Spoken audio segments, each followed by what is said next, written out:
1984년 가을, 모든 시선이 집중된 가운데 잠실구장의 투수 마운드 위에는 한 남자가 서 있었죠. 안경 너머로 드러나는 눈빛은 먹잇감을 겨냥한 맹금류의 그것과 다르지 않았습니다.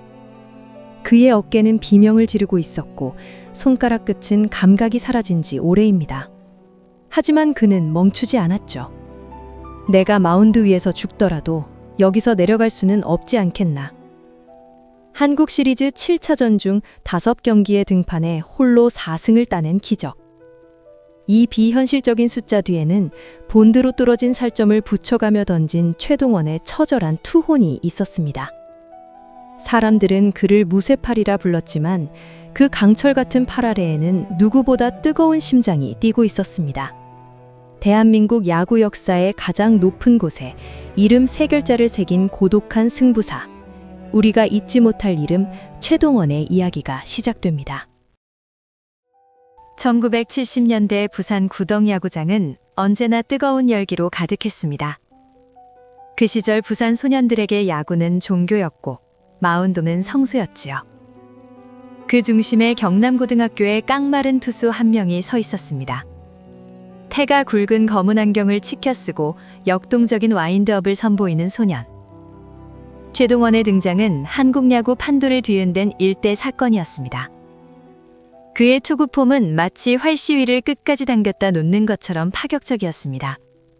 몸을 잔뜩 웅크렸다가 용수철처럼 튀어오르며 던지는 공은 타자의 눈앞에서 사라졌죠. 특히 하늘에서 뚝 떨어지는 듯한 낙차 큰 커브는 당시 타자들에게는 공포 그 자체였습니다. 마치 폭포수가 떨어지는 듯한 굉음을 내며 미트에 꽂히는 공소리는 관중석까지 울려 퍼졌습니다. 동원아, 네 팔은 네 혼자만의 것이 아니다. 이제는 부산의 자존심인기라. 아버지는 아들의 팔을 보호하기 위해 지극정성이었습니다. 경기 후에는 아들의 어깨를 정성껏 마사지하며 그 고통을 함께 나누었지요. 하지만 최동원에게 그곳은 승리를 위해서라면 영혼까지 불태워야 하는 전장이었습니다. 1976년 청룡기 결승전. 상대는 당대 최강이라 불리던 군산상구였습니다.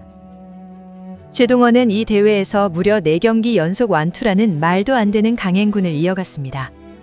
어깨가 무거워질 법도 했지만 그의 눈빛은 오히려 더 날카롭게 빛났지요.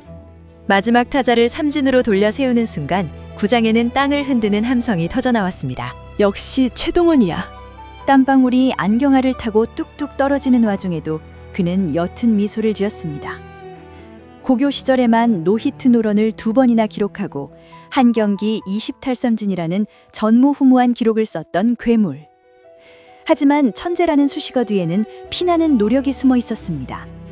남들이 잠든 새벽, 그는 홀로 운동장을 달리고 또 달렸습니다. 축축하게 젖은 안개가 몸을 감싸도 그의 투구 연습은 멈추지 않았지요. 남들이 100개를 던진다면 나는 200개를 던질 거야. 그래야 마운드 위에서 내 자신을 믿을 수 있으니까. 그의 고집은 유별났습니다. 한 번 결정한 길은 절대 굽히지 않았지요. 연세대 시절에도 실업리그 롯데 자이언츠 시절에도 그는 늘 마운드의 중심이었습니다. 1981년 실업야구에서 MVP, 최다승, 최다 탈삼진을 휩쓸며 한국 야구의 왕으로 군림합니다.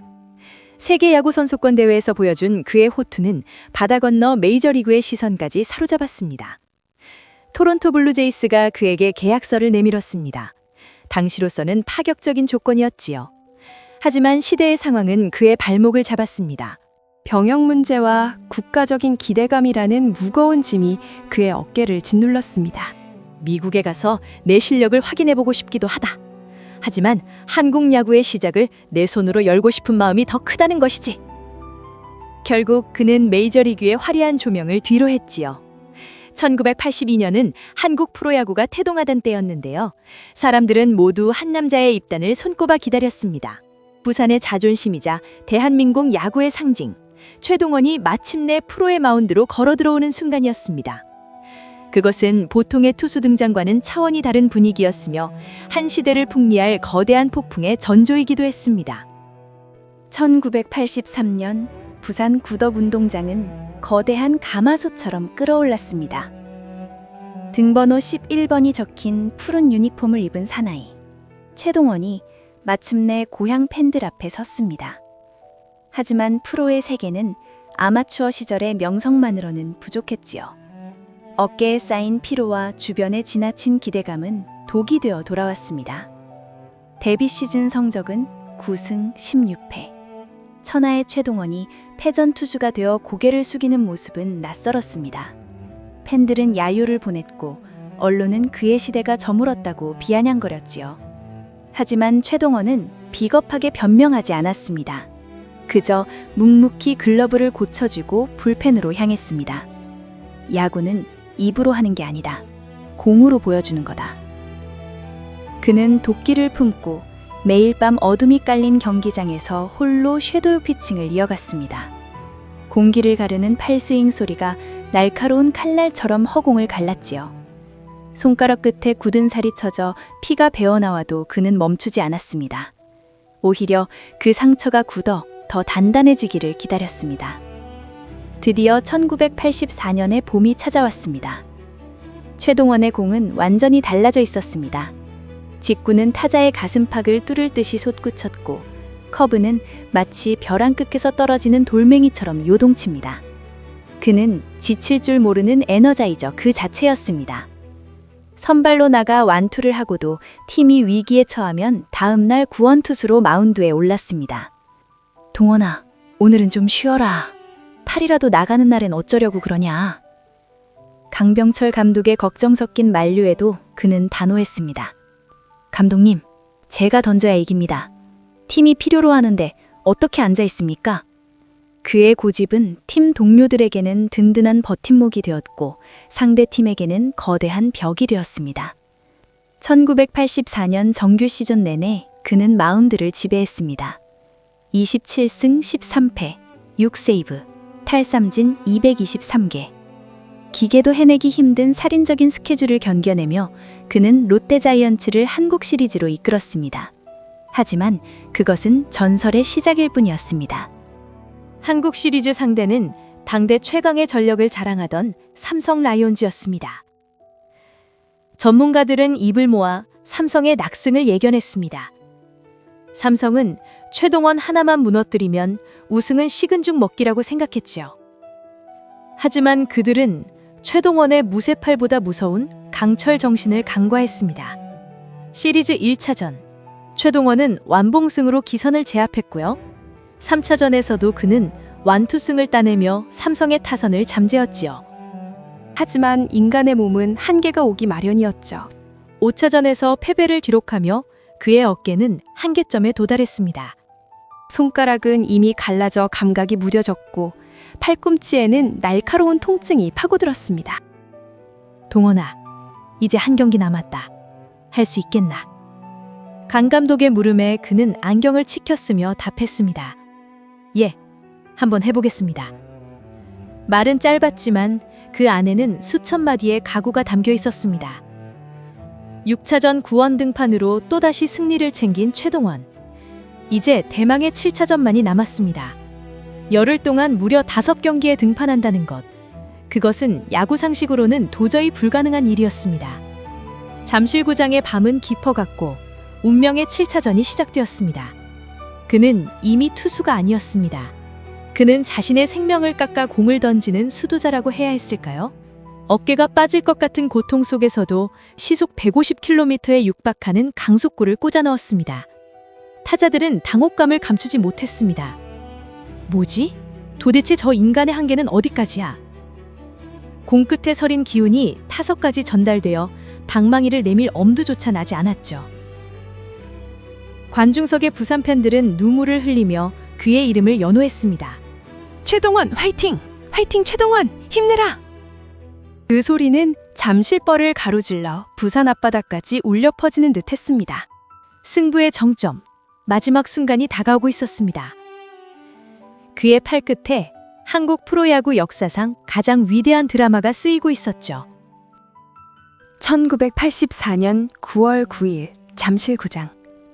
한국 시리즈 7차전의 마운드는 거대한 형틀처럼 보였습니다. 이미 시리즈 내내 36이닝을 넘게 던진 최동원의 팔은 납덩이처럼 무거웠지요. 그의 하얀 유니폼 바지춤에는 투구판을 딛느라 묻은 붉은 흙먼지가 선명했습니다. 관중석의 함성은 파도처럼 밀려왔지만 그의 귀에는 오직 자신의 거친 숨소리만 들릴 뿐이었습니다. 동원아, 도저히 안 되겠으면 말해라이. 강병철 감독의 목소리가 멀리서 들리는 환청 같았습니다. 최동원은 대답 대신 손가락 끝에 묻은 흙을 털어내며 안경을 고쳤었지요. 그의 손가락은 이미 감각이 마비되어 실밥의 느낌조차 희미했습니다. 진통제 기운도 이미 다 떨어져 어깨 속에서는 수천 개의 바늘이 찌르는 듯한 통증이 요동쳤습니다. 하지만 그는 멈추지 않았습니다. 삼성의 타자들은 독이 바짝 오른 최동원의 눈빛에 압도당했습니다. 직구는 평소보다 느렸을지 모르지만 그 공에 실린 기계만큼은 타석을 뚫어버릴 기세였습니다. 8회 말 유두열의 역전 3점 홈런이 터지는 순간 최동원은 마운드 위에서 주먹을 불끈 쥐었습니다. 됐다. 이제 내가 마무리한다. 9회 말 마지막 수비. 그의 투구 폼은 여전히 역동적이었지만 다리는 가늘게 떨리고 있었습니다. 마지막 타자 장효조를 삼진으로 돌려세우는 순간 그는 마침내 글러브를 던졌습니다. 한국 시리즈 홀로 4승. 세계 야구 역사 어디를 뒤져봐도 다시는 나올 수 없는 만화 같은 기록이 완성된 겁니다. 부산 전역은 축제 분위기였고 사람들은 그를 신이라 불렀습니다. 하지만 그날 밤 호텔방으로 돌아온 최동원은 축배 대신 얼음찜질을 택했습니다. 퉁퉁 부어오른 어깨에 얼음주머니를 올린 채 그는 고통스러운 신음조차 내지 못했습니다. 영광의 상처는 깊었고 무쇠팔이라 불리던 그의 몸은 서서히 비명을 지르고 있었지요. 이게 야구 선수의 삶아이겠나. 그는 혼잣말을 하며 창밖의 밤하늘을 보았습니다. 화려한 우승 트로피 뒤에는 동료들의 눈물과 땀이 서려 있다는 걸 누구보다 잘 알았습니다. 하지만 구단은 영웅을 대우하는 법에 서툴렀습니다. 최동원은 승리를 가져다주는 기계가 아니라 마음이 따뜻한 형이었고 동료였지요. 1988년 최동원은 또 다른 투쟁을 시작합니다. 마운드 위의 적이 아닌 불합리한 현실과의 싸움이었습니다. 선수들의 권익을 보호하기 위해 선수협의회 결성을 주도하게 된 것이죠. 동료들의 열악한 처우를 개선하기 위해 그는 자신의 기득권을 모두 내려놓았습니다. 우리가 공만 잘 던지면 다인 줄 아나? 사람답게 대접받고 야구할 수 있는 환경을 만들어야지. 구단 입장에서는 눈의 가시 같은 존재가 되어버렸습니다. 가장 화려한 별이었던 최동원은 순식간에 골칫덩이로 낙인 찍혔지요. 그리고 1988년 겨울, 청천벽력 같은 소식이 들려왔습니다. 롯데 자이언츠의 상징 최동원이 삼성 라이언즈로 트레이드된 겁니다. 내 몸엔 푸른 피가 흐르는데 어떻게 다른 유니폼을 입으란 말입니까? 부산 팬들은 오열했고 최동원은 망연자실했습니다. 자신의 모든 것을 바쳐 우승을 안겨준 고향팀에서 그는 헌신짝처럼 버려졌습니다. 사자 유니폼을 입은 최동원은 더 이상 예전의 거인이 아니었습니다. 상실감은 그의 어깨를 갉아먹었고 무쇠팔에 깃들었던 마력은 조금씩 흐릿해졌습니다. 그는 마운드 위에서 홀로 싸우는 법에 익숙했지만 배신감이라는 적은 이기기 힘들었습니다. 공의 구위는 예전만 못했고 전광판의 구속 숫자는 야속하게 줄어들었습니다. 하지만 그는 끝까지 도망치지 않았습니다. 자신을 향한 비난과 동정의 시선을 온몸으로 받아내며 그는 여전히 마운드에 올랐습니다. 그것은 전성기의 화려한 복귀가 아니었습니다. 무너져가는 전설이 마지막까지 품위를 지키려 애쓰는 눈물겨운 사투였습니다. 어깨의 통증보다 가슴의 멍이 더 깊어지던 그 시절, 최동원은 비로소 야구보다 더 큰 인생이라는 무대에서 공을 던지고 있었던 겁니다. 1990년 가을 대구구장. 전광판에 찍힌 숫자는 130km 초반을 간신히 넘기고 있었습니다. 한때 타자들의 눈앞에서 천둥처럼 꽂히던 그 강속구는 더 이상 보이지 않았지요. 안경을 고쳐 쓰는 손길은 여전히 단호했지만 어깨는 이미 생명을 다한 지 오래였습니다. 최동원은 직감했습니다. 자신이 지켜야 할 마운드가 이제는 후배들의 몫이라는 것을요. 고마웠다. 내 동반자야. 그는 글러브를 벗어 마운드 위에 가만히 내려놓았습니다. 32살이라는 너무나도 이른 나이에 전설은 그렇게 현장을 떠났습니다. 화려한 은퇴식도 없었고 행가래를 쳐줄 동료들도 곁에 없었지요. 트레이드라는 상처를 안고 떠났던 그에게 세상은 냉혹했습니다. 하지만 최동원은 원망하지 않았습니다. 마운드 위에서 내 모든 걸 다 쏟아부었으니 후회는 없다. 그는 야구판을 떠나 방송 해설자로, 때로는 정치 지망생으로 새로운 삶을 살았습니다. 하지만 사람들은 여전히 롯데의 11번 최동원을 그리워했지요. 그는 야구계로 돌아와 한화 이글스의 투수 코치와 2군 감독을 맡으며 후배들을 길러냈습니다. 류현진 같은 괴물 투수를 키워내며 자신의 혼을 전수했지요. 하지만 운명은 그에게 다시 한번 가혹한 시련을 안겼습니다. 2000년대 후반 그의 몸에 암이라는 불길한 그림자가 드리워졌습니다. 살이 빠지고 안색이 창백해졌지만 그는 자신의 병을 숨겼습니다. 나약한 모습을 보이기 싫어하는 자존심 강한 부산 사나이였으니까요. 2011년 7월 경남고와 군산상고의 레전드 매치가 있던 날 그는 수척해진 모습으로 더가웃에 나타났습니다. 선수로서가 아닌 53세의 나이에 그저 야구 유니폼이 입고 싶었다는 한마디에 많은 사람들은 뭉클함을 느꼈습니다. 동아나, 몸은 좀 어떻노? 옛 동료의 걱정 어린 물음에 그는 억지 미소를 지어 보였습니다. 걔한타 조금 피곤해서 그렇다 아이가. 그저 눈시울을 붉히며 그라운드를 바라보는 그의 눈동자에는 만감이 교차했습니다. 그것이 팬들이 본 최동원의 마지막 모습이었습니다. 얼마 후 2011년 9월 14일 대한민국 야구를 상징했던 그의 심장이 멈췄습니다. 향년 53세. 그가 던진 공의 궤적처럼 짧고 강렬한 삶이었습니다. 장례식장에는 그를 기리는 야구인들과 수많은 팬의 오열이 끊이지 않았습니다. 그제야 롯데자이언츠 구단은 그의 번호 11번을 영구결번으로 지정했지요. 살아서는 받지 못했던 예우를 그는 죽어서야 받게 된 겁니다. 사직구장 앞에는 투구폼을 한 그의 동상이 세워졌습니다.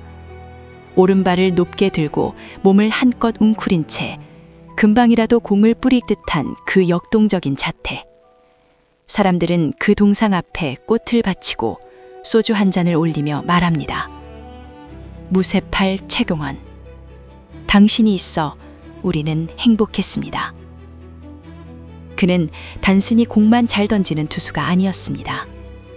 불의에 맞설 줄 알았고 동료의 아픔을 자신의 것처럼 여겼던 큰 형님이자 어른이었습니다.